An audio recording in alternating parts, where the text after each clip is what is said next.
അങ്ങനെ episode start ചെയ്യുമ്പോൾ സംഘാണെങ്കിൽ ബെഡിൽ കിടക്കുന്നതും ഇവൻ ആലോചിക്കുന്നത് പാസ്റ്റിൽ ഒരു ശവസംസ്കാര ചടങ്ങിൽ ആൻറ്റി ഇവനോട് എന്തോ ഒരു രഹസ്യം പറയുന്നുണ്ട്. ആ സീനൊക്കെ ആലോചിച്ച് ഇവൻ ഞെട്ടി എഴുന്നേൽക്കുമ്പോൾ ഹോസ്പിറ്റലിലായിരിക്കും. ഡോക്ടറാണെങ്കിൽ നിങ്ങളിപ്പോൾ കുഴപ്പമില്ല എന്ന് പറയുമ്പോൾ ഞാൻ എത്ര മണിക്കൂറായി ഇവിടെ അഡ്മിറ്റ് ആയിട്ടെന്ന് ഇവൻ ചോദിക്കുന്നുണ്ട്. അപ്പോൾ ഡോക്ടറാണെങ്കിൽ 2 മണിക്കൂറായി, നിങ്ങൾ ഷെയിം ഡെത്താണ് ഫേസ് ചെയ്തത് എന്നൊക്കെ പറയുമ്പോൾ, അതായത് നേരത്തെ ഡോക്ടർ ആൻറ്റിയോട് പറഞ്ഞില്ലേ ആ ഒരു സംഭവമാണ് ഇവിടെ പറയുന്നത്. അപ്പോൾ സംഘാണെങ്കിൽ എനിക്കത് തോന്നി എന്ന് പറയുന്നതും, ഡോക്ടറാണെങ്കിൽ ബ്രെയിനിലേക്കുള്ള നിങ്ങളുടെ ഒപ്റ്റിക് നെർവിനാണ് പ്രശ്നം, അതുകൊണ്ടാണ് ഇങ്ങനെയൊക്കെ സംഭവിക്കുന്നത്. അല്ലെങ്കിൽ തന്നെ നിങ്ങൾ ആ TV ഷോയ്ക്ക് എന്തിനാ പോയത്, ആ പെൺകുട്ടിക്ക് വേണ്ടിയാണോ എന്ന് ചോദിക്കുമ്പോൾ സംഘ് ഉടനെ തന്നെ യാങ്ങിനെ നോക്കുന്നുണ്ട്. അപ്പോൾ യാങ് ആണിത് പറഞ്ഞു കൊടുത്തിട്ടുള്ളത്. ഡോക്ടറാണെങ്കിൽ യാങ്ങിനെ നോക്കി പേടിപ്പിക്കേണ്ട, എല്ലാം ഞാൻ അറിഞ്ഞു, അങ്ങനെ ലവ് അത്ര ഇമ്പോർട്ടൻസ് ഒന്നുമല്ല, പ്രത്യേകിച്ച് നിങ്ങളുടെ ജീവനാണ് ഇപ്പോൾ നിങ്ങൾ ശ്രദ്ധിക്കേണ്ടത് എന്നൊക്കെ പറയുമ്പോൾ, ക്യാൻസർ ബാധിച്ച് മരണത്തിന് കീഴടങ്ങാനിരിക്കുന്ന പേഷ്യൻസ് മരണെത്താറായി എന്ന് പറഞ്ഞ് വെറുതെ ഇരിക്കില്ലല്ലോ, അവർ പിന്നെയും ഒരുപാട് കാര്യങ്ങളൊക്കെ ചെയ്യില്ലേ, അതുപോലെയാണ് എൻ്റെയും സംഭവം എന്നൊക്കെ പറയുമ്പോൾ, ഡോക്ടറാണെങ്കിൽ അതിനെ താൻ എന്തായി ചെയ്യാൻ നോക്കുന്നതെന്ന് ചോദിക്കുന്നുണ്ട്. അപ്പോൾ സംഘം അവിടെ പറയുന്നുണ്ട് എനിക്ക് എന്തോ ഒരു കാര്യം അതൊന്ന് കൺഫേം ആക്കാനുണ്ട് എന്ന്. എന്ത് കാര്യമെന്ന് ചോദിക്കുന്ന ഡോക്ടറോട് അതിപ്പോൾ പറയാറായിട്ടില്ല എന്നാണ് സംഘം അവിടെ പറയുന്നത്. അതുപോലെ ആൻറ്റിയോട് ഇത് പറയേണ്ട, നിങ്ങൾ എൻ്റെ സൈഡിലാണെന്നാണ് ഞാൻ വിചാരിക്കുന്നത്, അതുകൊണ്ട് ആൻറ്റി ഇത് അറിയേണ്ട എന്ന് പറയുന്നതും, ഡോക്ടർ പോകുന്ന ടൈമിൽ കിജുവിനാണെങ്കിൽ അയ്യോ ചേട്ടാ എന്ന് വിളിച്ച് ഓടി അങ്ങോട്ട് വരുന്നുണ്ട്. ഇവനാണെങ്കിൽ പെട്ടെന്ന് ബോധം കെട്ടതായിട്ട് അഭിനയിക്കുന്നതും, ഇവനാണെങ്കിൽ ചേട്ടൻ എന്താ പറ്റി, ഇത്രയും വലിയ അസുഖം ഉണ്ടെന്ന് എന്നോട് പറയണ്ടേ, ഇങ്ങനെ പ്രശ്നം ഉണ്ടായിരുന്നെങ്കിൽ ഞാൻ ആ പരിപാടിക്ക് കൊണ്ടുപോവില്ലായിരുന്നു, പരിപാടിയല്ലല്ലോ എനിക്ക് വലുത്, എന്തായാലും അടുത്ത പ്രാവശ്യം പരിപാടിക്ക് ഞാൻ ജൂക്കിയെ കൊണ്ട് പൊക്കോളാന്ന് പറയുമ്പോൾ ബോധം കെട്ടുകിടന്ന അതേ സംഘം തന്നെ ഞെട്ടി എഴുന്നേക്കുന്നതും, നിനക്ക് മതിയായില്ലേ, ഒരു നാണക്കേടും ഫീൽ ചെയ്യുന്നില്ലേ എന്നാണ് അവിടെ ചോദിക്കുന്നത്. അപ്പോൾ ഇവനാണെങ്കിൽ അപ്പോൾ അസുഖമൊന്നും ഇല്ലേ, കുഴപ്പമൊന്നും ഇല്ലേ എന്ന് ചോദിക്കുമ്പോൾ, എനിക്കൊരു കുഴപ്പമൊന്നുമില്ല, കുറച്ച് ദിവസം ഞാൻ നന്നായിട്ട് ഹാർഡ് വർക്ക് ചെയ്തു ഉറങ്ങാതെ, അതുകൊണ്ടായിരിക്കാന്ന് പറയുന്നതും, ഓ പുല്ല്, ഞാൻ എന്തോ മാരകമായിട്ടുള്ള അസുഖമാണെന്നാണ് വിചാരിച്ചത്, അപ്പോൾ കുഴപ്പമൊന്നും ഉണ്ടായിരുന്നില്ല അല്ലേ, സത്യം പറ, ആൻസർ കിട്ടാത്തത് കൊണ്ട് ബോധം കെട്ടി വീണ് അഭിനയിച്ചതല്ലേ എന്ന് ചോദിക്കുന്ന കിജുവിനോട്, പിന്നെ അതിൻ്റെ ആൻസറൊക്കെ എനിക്കറിയാം, നീ അത് പറഞ്ഞില്ലേ, കളി എന്തായി എന്ന് ചോദിക്കുമ്പോൾ ഇവൻ ആകെ തപ്പുന്നത് കണ്ടിട്ട്, അതിൻ്റെ ആൻസർ നീ പറഞ്ഞില്ലേ, നീ ഇത്രയ്ക്ക് മന്ദബുദ്ധിയാണോ എന്നൊക്കെ പറഞ്ഞ് ഇവൻ ആ ലാസ്റ്റ് ക്വസ്റ്റിൻ്റെ ആൻസർ അവിടെ പറയുന്നുണ്ട്. ഇത് കേൾക്കുന്ന കിജുവിനാണെങ്കിൽ എടോ തനിക്കതപ്പോൾ അവിടെ വെച്ച് പറയായിരുന്നില്ലേ, ഇനിയിപ്പോൾ പറഞ്ഞിട്ട് വല്ല കാര്യമുണ്ടോ എന്നൊക്കെ ചോദിക്കുന്നതും, ഇവനാണെങ്കിൽ വലിയ ഗാംഭീര്യമൊക്കെ ഇട്ടിട്ട് ആ പുറത്ത് നിൽക്കുന്ന ആളോട് ഇങ്ങോട്ട് വരാൻ പറയുമെന്ന് പറയുന്നുണ്ട്. അപ്പോൾ കിജുവിനാണെങ്കിൽ ആരെന്ന് ചോദിക്കുമ്പോൾ, അല്ല ജൂക്കി പുറത്ത് നിൽക്കുന്നില്ലേ, വരാൻ പറയുമെന്ന് പറയുമ്പോൾ, കിജുവിനാണെങ്കിൽ അവിടെ ജൂക്കിയും കൂക്കിയൊന്നും ഇല്ല, അവളൊക്കെ എപ്പോഴേ വീട്ടിൽ പോയി ഇങ്ങോട്ട് വന്നിട്ടേ ഇല്ല എന്ന് പറയുന്നതും ഇത് കേൾക്കുന്ന സംഘിന് ഇച്ചിരി വിഷമം വരുന്നുണ്ട്. സംഘാണെങ്കിലും ഒന്നില്ലെങ്കിലും അവൾക്ക് വേണ്ടിയിട്ടല്ലേ ഇപ്പം ഇങ്ങനെയൊക്കെ ഉണ്ടായത്, എന്നിട്ട് കുറച്ചെങ്കിലും മാനേഴ്സ് കാണിക്കേണ്ടതെന്ന് സ്വയം ഇങ്ങനെ പറയുന്നുണ്ട്.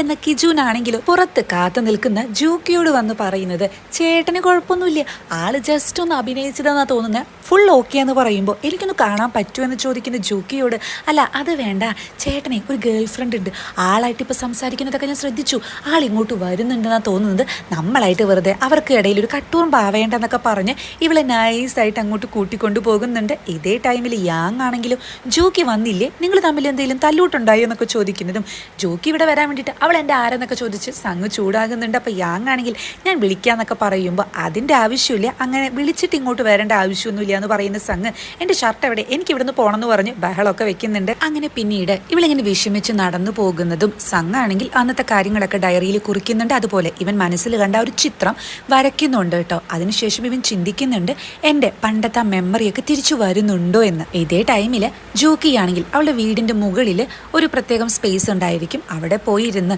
CEO കിമ്മായിട്ടുണ്ടായിട്ടുള്ള കാര്യങ്ങളൊക്കെ ആലോചിച്ചാകെ വിഷമിക്കുന്നതും ഇതൊക്കെ വിളിച്ച് നഞ്ജുനോട് പറയുന്നുണ്ട്. അപ്പം നഞ്ജുനാണെങ്കിൽ ആകെ ചൂടാവുകയാണ് ചെയ്യുന്നത്. ഇവളാണെങ്കിൽ ഞാൻ കാരണം ആളുടെ കമ്പനിയൊക്കെ ഒരുപാട് പ്രശ്നം വന്നില്ലേ, ആൾക്ക് ഇപ്പോഴും എന്നോട് ദേഷ്യമുണ്ടെന്ന് പറയുമ്പോൾ നഞ്ജുൻ അവിടെ പറയുന്നുണ്ട്, നീ മാത്രമല്ലല്ലോ അങ്ങനെയെങ്കിൽ കുറ്റക്കാരി, മിനിഹുക്കും കുറ്റക്കാരനല്ലേ എന്നൊക്കെ. അതുപോലെ നിന്റെ കവിള് നാളെ നന്നായിട്ട് വീർക്കാൻ സാധ്യതയുണ്ട്, എന്തെങ്കിലും ഷീറ്റ് മാസ്ക് ഇടായിരുന്നില്ലേ എന്ന് ചോദിക്കുമ്പോൾ ഇവൾ ഇട്ടിട്ടുണ്ടെന്ന് പറയുന്നുണ്ട് കേട്ടോ. അതായത് ഷീറ്റ് മാസ്ക് ഒന്നല്ല ഇട്ടിട്ടുള്ളത്, ഇവർ കഴിക്കുന്ന ഫുഡിലൊന്ന് റാപ്പ് ചെയ്യുന്ന സംഭവമുണ്ട്, അത് ജസ്റ്റ് ഒരു ചെറിയ കഷ്ണം കവിളിൽ വെച്ചിട്ടുണ്ടായിരിക്കും, ഇല്ലാത്ത കാരണം അങ്ങനെ ഒരു കോമഡി സീനാണ് കാണിക്കുന്നത്. ഇതേ ടൈമിൽ സംഘാണെങ്കിലോ ഇവളുടെ വീട്ടിലേക്ക് വരുന്നതും ആളെ കാണുന്ന അനിയത്തിയാണെങ്കിൽ, ആഹാ ഇതാരി ഫേക്ക് ബ്രെഡോ, എന്താ ഇങ്ങോട്ട് ഇടയ്ക്കിടയ്ക്ക് വരുന്നത്, സത്യം പറ നിങ്ങൾക്ക് എൻ്റെ ചേച്ചി ഇഷ്ടമല്ലെന്ന് ചോദിക്കുമ്പോൾ, എനിക്കോ എന്ന് പറയുമ്പോഴേക്കും ആള് ജനാല കൊട്ടി അടയ്ക്കുന്നതും ഉടനെ തന്നെ ബ്രദറാണ് പിന്നീട് തുറക്കുന്നത്.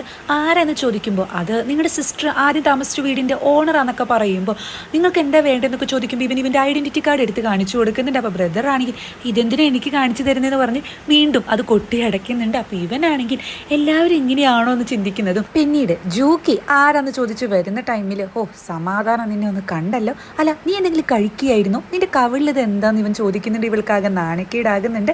നമുക്കൊന്ന് സംസാരിച്ചാലോ എന്നിവൻ പറയുന്നതും പിന്നീട് ഇവർ രണ്ടുപേരും സ്ട്രീറ്റിലിരുന്ന് ഫുഡ് കഴിക്കുന്ന ഒരു സീനാണ് കാണിക്കുന്നത്. സംഘാണെങ്കിൽ അല്ല എപ്പോഴും ഈ സ്ട്രീറ്റിലിരുന്നിട്ടുള്ള കാര്യമൊക്കെ നടക്കത്തുള്ളൂ, വേറെ എങ്ങോട്ടും കൊണ്ടുപോകത്തില്ലാലേ എന്ന് അവിടെ ചോദിക്കുന്നുണ്ട്. എന്തിനാ വന്നേ, എന്തോ പറയാനുണ്ടെന്ന് പറഞ്ഞില്ലേ, അത് പറഞ്ഞിട്ട് അങ്ങ് പോയാ പോരെ എന്നൊക്കെ ചോദിക്കുമ്പോൾ ഇവനാണെങ്കിൽ നീ ഇന്ന് ആശുപത്രിയിൽ വന്നില്ലേ, എന്നെ പറ്റിയിട്ട് ഒരു ടെൻഷൻ ഉണ്ടായില്ല, ഒന്ന് വിളിച്ച് ചോദിക്കുക പോലും ചെയ്തില്ല, നീ എന്ത് സാധനം എന്നൊക്കെ പറയുമ്പോൾ ഇവളാണെങ്കിൽ ഞാൻ എന്തിനു വിളിച്ചു ചോദിക്കണം, അല്ലെങ്കിൽ തന്നെ നിങ്ങളുടെ കൂടെ വേറൊരാൾ താമസിക്കുന്നുണ്ടല്ലോ, ആ പെൺകുട്ടി ഇതൊക്കെ അന്വേഷിച്ചാൽ പോരെ എന്ന് പറയുമ്പോൾ സംഗിന് കാര്യം കത്തുന്നുണ്ട്. അപ്പൊ കിജുൻ ഇങ്ങനെയൊക്കെ പറഞ്ഞു തന്നിട്ടുണ്ടല്ലേ എന്നാണ് സംഘം അവിടെ ചോദിക്കുന്നത്. അപ്പൊ തനിക്ക് എന്നെ പറ്റിയിട്ട് ഒരു ചെറിയ ടെൻഷൻ പോലും തോന്നിയില്ല, എന്നെ പറ്റിയിട്ട് ഒരു വറീഡും ഉണ്ടായില്ലേ എന്ന് ചോദിക്കുമ്പോൾ ഇവള് ജസ്റ്റ് ഒന്ന് സ്റ്റക്ക് ആകുന്നുണ്ട്. ചെറുതായിട്ടെന്ന് പറയുമ്പോൾ ചെറുതായിട്ട് മാത്രമേ ഉണ്ടായുള്ളൂ അല്ലേ എന്ന് ഇവൻ ചോദിക്കുന്നുണ്ട്. അല്ലെങ്കിൽ തന്നെ അങ്ങനെയൊക്കെ തോന്നാൻ നമ്മൾ തമ്മിൽ എന്ത് റിലേഷനാണ് ഉള്ളതെന്ന് ചോദിക്കുന്ന ജോക്കിയോട് അത് ശരിയാ, നമ്മൾ തമ്മിൽ ഒരു റിലേഷനും ഇല്ല, എന്നിട്ടും നീ എന്നെ എപ്പോഴും റിസ്കിലാക്കുന്നുണ്ട്. ഇപ്പൊ തന്നെ ഈ ടൈമിൽ ഞാൻ എൻ്റെ വീട്ടിലേക്ക് കിടന്നുറങ്ങേണ്ടതാണ്, എൻ്റെ ഡയറിയും എഴുതി കഴിഞ്ഞിട്ട്, എന്നിട്ടാണ് ഞാൻ ഇങ്ങോട്ട് വണ്ടി എടുത്ത് വന്നിരിക്കുന്നത്. എന്തിനാ, നിനക്ക് വേണ്ടി.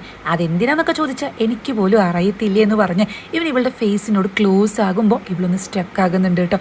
താൻ എന്തേ ചെയ്യുന്നതെന്ന് ചോദിക്കുന്ന ജൂക്കിയോട് നീ ഓക്കെ അല്ലേ, നിനക്ക് ഹേർട്ട് ആയില്ലല്ലേ എന്ന് ചോദിക്കുന്ന സംഘ് നിന്നെ ഒരുപാട് പേര് ഇങ്ങനെ കുറ്റം പറയുന്നത് നീ ഇങ്ങനെ പ്രിറ്റി ആയതുകൊണ്ടാ എന്ന് പറയുന്നതും അതുപോലെ ഇനി ഇങ്ങനെ കരയരുത്, എനിക്കത് കാണുന്നത് ഇഷ്ടമല്ല എന്നൊക്കെ പറഞ്ഞ് എന്തായാലും നീ ഓക്കെ ആണെന്ന് ഞാൻ അറിഞ്ഞല്ലോ, അതുകൊണ്ട് ഞാൻ പോവാന്ന് പറഞ്ഞ് സംഘ് അവിടെ നിന്നും പോവുകയാണ്. പിന്നീട് ഇതൊക്കെ ആലോചിച്ച് ആകെ നാണം വരുന്ന ജൂക്കിയെയും അതുപോലെ ഇതൊക്കെ ഡയറിയിൽ എഴുതിയ ശേഷം ഹാപ്പി ആയിട്ട് കിടക്കുന്ന സംഘിനെയും കാണിക്കുന്നുണ്ട്. നെക്സ്റ്റ് സീനിൽ ലീഹയോട് അവളുടെ ഹെൽപ്പർ പോയി ചോദിക്കുന്നുണ്ട് ഈ എലിമെന്ററി സ്കൂളിൽ പഠിച്ച ആ ആൺകുട്ടി അന്ന് വന്ന സംഘാണോ എന്ന്. അപ്പൊ ലീഹയാണെങ്കിൽ ചിരിച്ചുകൊണ്ട് അന്ന് ഇന്റർവ്യൂ എടുക്കാൻ കുറച്ച് പെൺകുട്ടികൾ വന്നിട്ടുണ്ടായിരുന്നില്ലേ, ഫസ്റ്റ് ക്രഷിനെ പറ്റി ചോദിച്ച് അവരോട് എനിക്കൊരു അപ്പോയിൻമെന്റ് ശരിയാക്കാനാണ് ഇവള് പറയുന്നത്. അതിനുശേഷം പിന്നീട് കാണിക്കുന്നത് സംഗിനിയായിരിക്കും, അവൻ ഹീലിംഗ് വില്ലേജിന്റെ പ്രൊജക്ടിനെ പറ്റിയിട്ടൊക്കെ സംസാരിക്കുന്നതും പിന്നീട് കിജുൻ വിളിച്ചിട്ട് ആകെ ചൂടാകുന്നുണ്ട്. താൻ ഒരു ചതിയനാണെന്നൊക്കെ പറയുമ്പോൾ എന്താടാ പറ്റിയെന്ന് ചോദിക്കുന്ന സംഗിനോട് ഇയാളൊന്നും അറിഞ്ഞില്ലേ, താൻ ആരുമല്ല എന്നൊക്കെ പറഞ്ഞു വന്ന് ഇപ്പോൾ എല്ലായിടത്തും ഫസ്റ്റ് താനാ കിടക്കുന്നത്, നമ്പർ 1 ട്രെൻഡിങ് ന്യൂസും തന്നെ പറ്റിയിട്ടുള്ളതാണ്, ഞാൻ എല്ലാ ബന്ധങ്ങളും അവസാനിപ്പിച്ചു എന്ന് പറഞ്ഞ് ഇവൻ ഫോൺ കട്ട് ചെയ്യുമ്പോൾ ഇതെന്താ സംഭവം എന്ന് വിചാരിച്ച് ഇവൻ ചെക്ക് ചെയ്യുന്ന ടൈമിലാണ് മനസ്സിലാകുന്നത് ആ പരിപാടിക്ക് പോയല്ലോ, അത് വലിയ വാർത്തയായിട്ടുണ്ടായിരിക്കും, നല്ല ട്രെൻഡിങ് ന്യൂസ് വരെ ആയിട്ടുണ്ടായിരിക്കും. ഇതറിയുന്ന സംഘാണെങ്കിൽ എനിക്ക് എന്തിൻ്റെ കേടായിരുന്നു എന്ന് പറഞ്ഞ് യാങ്ങിനോട് ചോദിക്കുന്നുണ്ട്, ഇത് ആൻറ്റി അറിഞ്ഞിട്ടുണ്ടായിരിക്കും എന്ന്. അപ്പം യാങ് ആണെങ്കിലും മിക്കവാറും അറിഞ്ഞിട്ടുണ്ടായിരിക്കും എന്നാണ് മറുപടി പറയുന്നത്. ആൻറ്റി ഇത് അറിഞ്ഞിട്ടുണ്ടെന്ന് മാത്രമല്ല ആള് നേരെ ഇവൻ്റെ ഓഫീസിലേക്ക് വരുന്നുണ്ട്. ഇതേ ടൈമിൽ ഓഫീസിലാണെങ്കിലും CEO ജങ് ആണെങ്കിൽ ജോക്കിയോട് നമുക്കൊരു സ്ഥലം വരെ പോകണം എന്ന് പറയുന്നതും ഞാനും ഉണ്ടെന്ന് പറയുന്ന ടൈമിൽ കിജുനോട് വരണ്ട എന്ന് ജങ് പറയുന്നുണ്ട്. അതെന്താ ഞാൻ വന്ന ഞാൻ അറിയാത്ത എന്ത് സീക്രട്ട് എന്നൊക്കെ ചോദിക്കുന്ന ടൈമിലാണ് അമ്മ അങ്ങോട്ട് വരുന്നതും അമ്മയെ കാണുന്ന ഇവൻ്റെ കിളി പോകുന്നുണ്ട്. ആളാണെങ്കിൽ ഒന്നും നോക്കാണ്ട് ഇവളുടെ പേഴ്സ് എടുത്ത് എറിയുന്ന ടൈമിൽ അത് കറക്റ്റ് ജങ്ങിന്റെ മുഖത്താണ് കൊള്ളുന്നത്.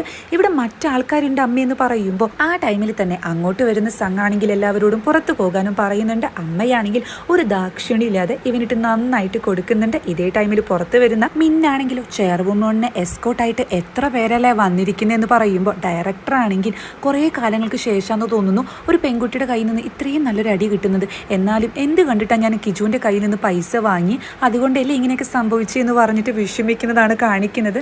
ഇതേ ടൈമിൽ ആൻറ്റി ആണെങ്കിൽ കിജുവിനെ മുട്ടിൽ നിർത്തുന്നതും ഇവനാണെങ്കിൽ കരഞ്ഞുകൊണ്ട് മാപ്പൊക്കെ പറയുന്നുണ്ട്. അപ്പോൾ സംഘാണെങ്കിലോ ഇതൊക്കെ കണ്ടിട്ട് ഇതുപോലെ മുട്ടുകുത്തിയിരിക്കാൻ നോക്കുന്നുണ്ട്. ഇത് കാണുന്ന ആൻറ്റി ആണെങ്കിൽ നീ എന്തിനാ അങ്ങനെ ചെയ്യേണ്ടത്, നീ സുൻവോ ഗ്രൂപ്പിന്റെ ഭാവി അധികാരിയാണ്, നീ ഇതുപോലത്തെ ബോധമില്ലാത്ത ആൾക്കാരുടെ കൂടെ ചേർന്ന് ഇങ്ങനെയുള്ള കാര്യങ്ങളൊന്നും ചെയ്യരുതെന്നൊക്കെ പറയുന്നതും കോഴ്സ് കഴിയുന്നതിന് മുന്നേ നീ എന്തിനാ ഇങ്ങോട്ട് വന്നേന്ന് ചോദിക്കുന്ന അമ്മയോട് എന്നെ അവിടെ നിന്നും പുറത്താക്കിയെന്ന് പറയുന്നത് കിട്ടുമ്പോൾ അങ്ങ് ചൂടാകുന്നുണ്ട്.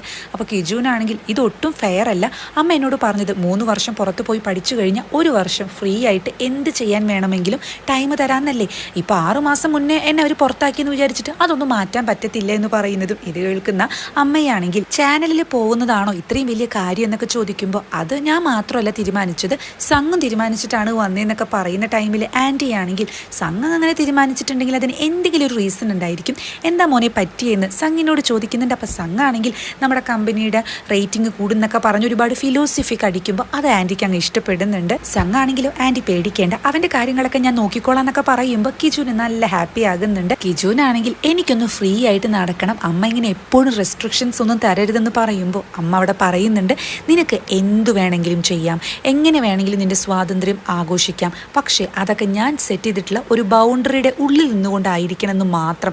ഒരു മാസത്തിനുള്ളിൽ ഇതെല്ലാം കെട്ടും പൂട്ടിയിട്ടിട്ട് അങ്ങോട്ട് വരണം എന്ന് പറഞ്ഞിട്ടാണ് അമ്മ അവിടെ നിന്നും പോകുന്നത്. ഇതേ ടൈമിൽ ജങ് ആണെങ്കിൽ ജൂക്കിയും കൊണ്ടൊരു ഓഫീസിലേക്ക് പോകുന്നതും തിരിച്ചു പോകുന്ന ആൻഡി ആണെങ്കിൽ യാങ്ങിന്റെ ചെവി പിടിച്ചിട്ട് ഒരു പെൺകുട്ടിയുടെ കാര്യം പറഞ്ഞിരുന്നില്ലേ സംഗിന്റെ പിന്നാലെ നടക്കുന്നത്, ആ പെൺകുട്ടിയുടെ കാര്യം ഡീല് ചെയ്തു എന്ന് ചോദിക്കുമ്പോൾ ചെയ്തു എന്ന് കള്ളം പറയുന്നുണ്ട് യാങ്. ആൻഡി പോയതിനു ശേഷം യാങ് ആണെങ്കിലും ഈ ജോലിയിൽ നിന്ന് അങ്ങ് പോയാൽ മതിയായിരുന്നു എന്ന് ദേഷ്യം കൊണ്ട് പറയുന്നുണ്ട്. ഇതേ ടൈമിൽ ജങ് ആണെങ്കിൽ ജൂക്കിയും കൊണ്ട് വെയിറ്റ് ചെയ്യുന്നത് ആളുടെ ഒരു പരിചയക്കാരന്റെ ഓഫീസിലായിരിക്കും. ആളൊരു ഡയറക്ടർ ആയതുകൊണ്ട് തന്നെ ഏതെങ്കിലും ഒരു റോളിലേക്ക് ഇവളെ കാസ്റ്റ് ചെയ്യുന്നു വിചാരിച്ചിട്ടാണ് ജങ് ഇവളെയും കൂട്ടി ഇങ്ങോട്ട് വന്നിട്ടുണ്ടായിരിക്കുക. അപ്പോൾ ഈ ഫ്രണ്ട് ആണെങ്കിൽ ജൂക്കിയോ കുറേ കാലയിലെ കണ്ടിട്ട് ഇപ്പം എത്ര വയസ്സായി എന്നൊക്കെ ചോദിക്കുമ്പോൾ 30 എന്ന് പറയുന്നതും വയസ്സ് ഒരുപാട് ആയതുകൊണ്ട് ആ പ്രശ്നം എന്നൊക്കെ പറഞ്ഞ് ഒഴിഞ്ഞു മാറാനൊക്കെ ശ്രമിക്കുന്നുണ്ട്. എന്നിട്ട് ജങ്ങിനെ മാറ്റി നിർത്തി സംസാരിക്കുന്നുണ്ട്. അതായത് ഇപ്പോൾ ഏതെങ്കിലും ഒരു റോളിലേക്ക് ഇങ്ങോരെ കാസ്റ്റ് ചെയ്യുകയാണെങ്കിൽ പ്രേക്ഷകർക്ക് അതൊട്ടും ഇഷ്ടാവില്ല, കാരണം അത്രയ്ക്കും ആൻറ്റി ഫാൻസൊക്കെ ഇങ്ങോർക്ക് ഉണ്ടല്ലോ എന്നൊക്കെ പറഞ്ഞ്. അതുകൊണ്ട് ഈ ആക്ടിങ് ഫീൽഡ് ഒന്നും നോക്കാതെ ആളത്യാവശ്യം കാണാനൊക്കെ ഭംഗിയുണ്ടല്ലോ, അപ്പോൾ വേറെ ഏതെങ്കിലും മാർക്കറ്റിംഗ് ഒക്കെ ചെയ്തിട്ട് പൈസ ഉണ്ടാക്കാനാണ് പറയുന്നത് എന്ന ജങ്ങാണെങ്കിൽ അത് ചെയ്യാൻ പാടില്ലല്ലോ, ഞാൻ സർവൈവ് ചെയ്യാൻ വേണ്ടിയിട്ട് മറ്റൊരാളെ ബുദ്ധിമുട്ടിക്കുന്നത് മോശമാണെന്നൊക്കെ പറയുമ്പോൾ ഇത് കേൾക്കുന്ന ഫ്രണ്ട് ആണെങ്കിൽ ഇത് തന്നെയാണ് തൻ്റെ പ്രശ്നം, താൻ ഒരുപാട് സത്യസന്ധനാണ്, അതുകൊണ്ട് തന്നെയാണ് ലീഹ തൻ്റെ അടുത്ത് നിന്നും പോയത് എന്നൊക്കെ പറഞ്ഞ് ഇയാളിങ്ങനെ സംസാരിക്കുന്നുണ്ട് കേട്ടോ. ഇതൊക്കെ മറിഞ്ഞു കേൾക്കുന്ന ജൂക്കിക്കാണെങ്കിൽ നല്ല വിഷമം വരുന്നുണ്ട്.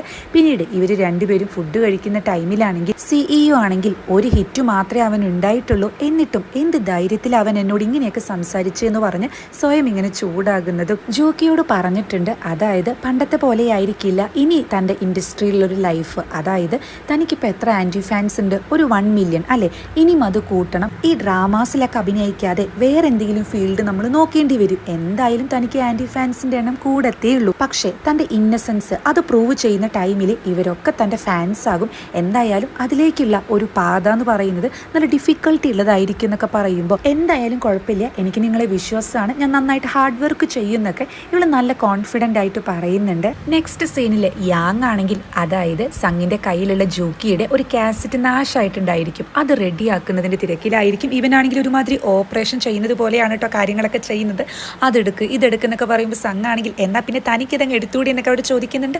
അങ്ങനെ ഇതൊക്കെ റെഡിയാക്കുന്നതും ഇത് കാണുന്ന സംഘാണെങ്കിൽ താൻ കൊള്ളാമല്ലോ, ഇതുവരെ ചെയ്തിട്ടുള്ളതിൽ ഇതാണ് താൻ ചെയ്തിട്ടുള്ള ഏറ്റവും നല്ല കാര്യമെന്ന് പറയുന്നതും യാങ് ആണെങ്കിൽ എന്നാൽ ഞാനൊരു കാര്യം ചോദിച്ചോട്ടെ ചെയ്തു തരുമെന്ന് ചോദിക്കുമ്പോൾ താൻ പറയടോ എന്ന് പറയുന്ന സംഘിനോട് അല്ല എന്നെ പ്ലാനിങ് ഡിപ്പാർട്ട്മെൻറ്റിലേക്ക് എൻ്റെ ജോലി മാറ്റി തരുമോ എന്ന് അവിടെ ചോദിക്കുന്നുണ്ട്. അതെന്താ കാര്യമെന്ന് ചോദിക്കുന്ന സംഘിനോട് അല്ല എനിക്കും ഉണ്ടാവില്ലേ ഒരു സാധാരണ എൻവയോൺമെൻറ്റിൽ വർക്ക് ചെയ്യണമെന്ന്, സാധാരണ ഇന്ന സമയത്ത് വരിക ഇന്ന സമയത്ത് പോവുക, അതുപോലെ ഞായറാഴ്ചയൊക്കെ ഓഫ് എടുക്കാൻ പറ്റിയ എൻ്റെ പേഴ്സണൽ ലൈഫും വർക്കിംഗ് ലൈഫും ഒക്കെ തമ്മിൽ കൂട്ടിക്കലരാത്ത ഒരു സാഹചര്യത്തിൽ വർക്ക് ചെയ്യണമെന്ന് എനിക്ക് നല്ല ആഗ്രഹമുണ്ട്, അതുകൊണ്ട് എന്നെ അങ്ങോട്ട് മാറ്റി തരൂ. ഈ സുൻവോ ഗ്രൂപ്പിൽ എന്നെ വർക്കിനെടുത്ത ഫസ്റ്റ് ടൈമിൽ തന്നെ അന്നത്തെ ആ ആൾക്കാരോട് ഞാൻ പറഞ്ഞിരുന്നു, പക്ഷേ നിങ്ങൾക്ക് അന്ന് ആക്സിഡൻറ്റ് പറ്റിയ ടൈം ആയതുകൊണ്ട് നിങ്ങളുടെ സെക്രട്ടറി ആയിട്ടാണ് എന്നെ റിക്രൂട്ട് ചെയ്തത്, എന്നെ അങ്ങോട്ട് ഒന്ന് മാറ്റിത്തരണം എന്നൊക്കെ പറയുമ്പോൾ ഇത് കേൾക്കുന്ന സംഘാണെങ്കിൽ അത്രയേ ഉള്ളൂ, പിന്നെന്താ ഞാൻ മാറ്റിത്തരാം ഇപ്പം തന്നെ പൊക്കോളൂ എന്ന് പറയുന്നതും ഇവനങ്ങ് സന്തോഷമാകുന്നുണ്ട്. അപ്പോൾ സംഘാണെങ്കിൽ പക്ഷേ അതിന് മുന്നൊരു ഗിഫ്റ്റ് തരാനുണ്ടെന്ന് പറയുമ്പോൾ ഗിഫ്റ്റോ തന്നോളൂ എന്ന് പറയുന്ന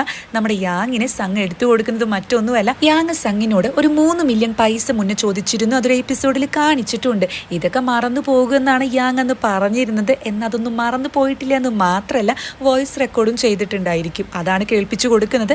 എല്ലാം മറന്നു പോകുമെങ്കിലും എനിക്കിത് നല്ല ഓർമ്മയുണ്ടെന്ന് സംഘ് പറയുമ്പോൾ ഇവൻ്റെ മുഖമൊക്കെ അങ്ങ് പോകുന്നുണ്ട്. ഇത് കാണുന്ന സംഘിന് ചിരിയാണ് വരുന്നത്. അപ്പോൾ എങ്ങനെയാ പോകുന്നില്ലേ എന്ന് ചോദിക്കുന്ന സംഘിനോട് ഞാൻ എന്തിനു പോകണം, ഞാൻ ഇവിടെ ഭയങ്കര ഹാപ്പി ഇല്ലേ, എനിക്കൊന്നും പോകേണ്ട എന്ന് യാങ് പറയുന്നതും എന്നാൽ ശരി ഡിന്നർ ഒരുമിച്ച് കഴിച്ചു പോകാമെന്ന് സംഘ അവിടെ പറയുന്നുണ്ട്. നെക്സ്റ്റ് സീനിൽ നഞ്ജൂൻ ആണെങ്കിൽ ജൂക്കിയോട് ചോദിക്കുന്നുണ്ട്, അതായത് സംഘ ക്വിസ് കോമ്പറ്റീഷനിൽ പങ്കെടുത്തല്ലോ അതിനെ പറ്റിയൊക്കെ, അതൊക്കെ അങ്ങ് സംഭവിച്ചു പോയി എന്ന് ഇവള് പറയുന്നതും എന്തായാലും ആൾ കാണുന്ന പോലെ ഹാൻസം മാത്രമല്ല നല്ല ഇൻ്റലിജൻ്റ് ആണ് സൂപ്പറാണെന്നൊക്കെ പറയുമ്പോൾ ഇതല്ലല്ലോ നീ മുന്നേ പറഞ്ഞത് ആളൊരു ഫ്രോഡാണെന്നൊക്കെ അല്ലേ എന്ന് ഇവള് തിരിച്ച് ചോദിക്കുന്നുണ്ട്. അപ്പം നഞ്ജൂൻ ആണെങ്കിൽ അത് പിന്നെ 3 വർഷം മുന്നേ നിന്നോടൊന്നും പറയാതെ ആളങ്ങ് മാഞ്ഞു പോയില്ലേ, അല്ല ഈ 3 വർഷത്തിന് ശേഷം ഇപ്പം എന്തായിരിക്കും പെട്ടെന്ന് അങ്ങ് പ്രത്യക്ഷപ്പെട്ടത്, നീ ചോദിച്ചില്ലേ എന്ന് ചോദിക്കുമ്പോൾ ആൾക്കതൊന്നും ഓർമ്മയില്ല എന്ന് പറയുന്ന ജൂക്കിയോട് ഓർമ്മയില്ലെങ്കിൽ നീ എല്ലാം ഓർമ്മിപ്പിച്ചു കൊടുക്കണം, അതല്ലേ ചെയ്യേണ്ടതെന്ന് നഞ്ജൂൻ അവിടെ ചോദിക്കുന്നുണ്ട്. അപ്പം ജൂക്കിയാണെങ്കിൽ ഓർമ്മയില്ല എന്ന് പറഞ്ഞാൽ ആളത് മറന്നുപോയി എന്നാണ് അർത്ഥം, ഞാൻ എന്തിനാ പിന്നെ ഓർമ്മിപ്പിക്കണേ എന്നൊക്കെ ഇവള് ചോദിക്കുന്നുണ്ട്. അപ്പം നഞ്ജൂൻ ആണെങ്കിൽ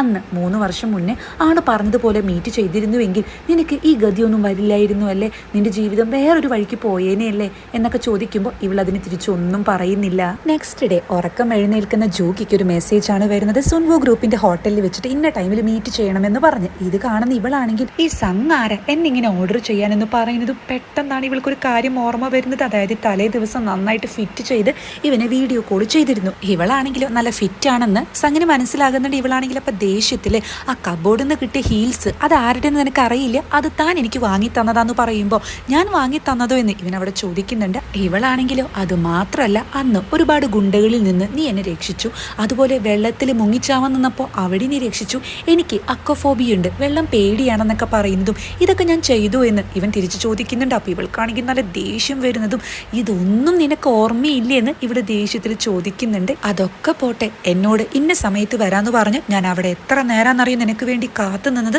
പക്ഷെ നീ വന്നില്ല, എന്താ നീ വരാഞ്ഞെന്നൊക്കെ ചോദിക്കുമ്പോൾ ഞാൻ അങ്ങനെ പറഞ്ഞു, എനിക്കൊന്നും ഓർമ്മയില്ല എന്നാണ് കേട്ടോ സംഘ് പറയുന്നത്. ഇവളാണെങ്കിൽ ഈ ഗോങ്ങാൽ പാങ് എന്ന് ഇടയ്ക്കിടയ്ക്ക് വിളിക്കുന്നുണ്ട്. ഇതെന്താ നീ എന്നെ അങ്ങനെ വിളിക്കുന്നതെന്ന് പറയുമ്പോൾ ഇവൾ അതിനൊരു റീസൺ കൊടുക്കുന്നുണ്ട്. അതായത് ഇതിന്റെ അർത്ഥം ഒരു ഫേക്ക് ബ്രെഡ് എന്നാണ്. പുറമേ നിന്ന് നോക്കുമ്പോൾ ബ്രെഡ് ആണെങ്കിലും ഉള്ളിൽ ഒന്നും ഉണ്ടായിരിക്കില്ല, എം ടി ആയിരിക്കും എന്ന് ഇവൾ പറയുന്നുണ്ട്. അതുപോലെ അന്ന് വെയിറ്റ് ചെയ്തതുപോലെ നാളെ നമുക്ക് മീറ്റ് ചെയ്യണം, താൻ വരുന്നത് വരെ ഞാൻ അവിടെ വെയിറ്റ് ചെയ്ത് നിൽക്കും, ഏതാ സ്ഥലം എന്ന് താൻ തീരുമാനിച്ചു എന്നൊക്കെ പറയുന്നതും അങ്ങനെയാണ് ഇപ്പൊ എവിടെയാ വരേണ്ടതെന്ന് സംഘം മെസ്സേജ് ചെയ്യുന്നത്. ഇവൾക്കാണെങ്കിൽ ആകെ നാണക്കേട് തോന്നുന്നുണ്ട്. എന്നാൽ ആ നാണക്കേട് മറക്കാനായിട്ട് ഇവള് പറയുന്നുണ്ട്, അതിനിപ്പോൾ എന്താ, 3 വർഷം മുന്നേ എന്താ സംഭവിച്ചതെന്ന് എന്തായാലും ചോദിക്കണം, അത് ചോദിക്കാലോ എന്നൊക്കെ പറയുന്നുണ്ടെങ്കിലും അതുപോലെ തന്നെ നാണക്കേടും തോന്നുന്നുണ്ട്.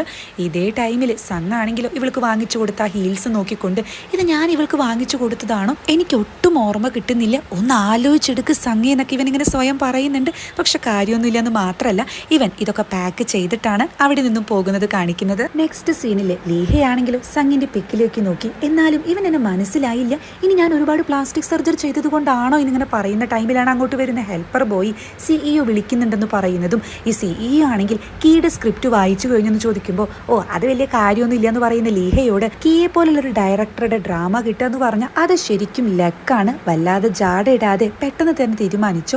ജൂക്കി ഈ ഡയറക്ടറെ കാണാൻ പോയിരുന്നു, ഒരു ചാൻസ് ചോദിച്ചെന്ന് പറയുമ്പോൾ ജൂക്കിയോ അവളെന്തിനാ അങ്ങോട്ട് പോയേ എന്ന് ലീഹ ചോദിക്കുന്നതും പിന്നീട് ഇതേ ഹോട്ടലിൽ തന്നെയാണ് സംഘ് വെയിറ്റ് ചെയ്തിരിക്കുന്നത്. അപ്പം അങ്ങോട്ട് ജൂക്കി വരുന്ന ടൈമിൽ ജൂക്കിയെ കാണുന്ന ലീഹയാണെങ്കിൽ ഇതാര് ജൂക്കി, ഇതെന്താ ഇവിടെ എന്ന് ചോദിക്കുന്നുണ്ട്.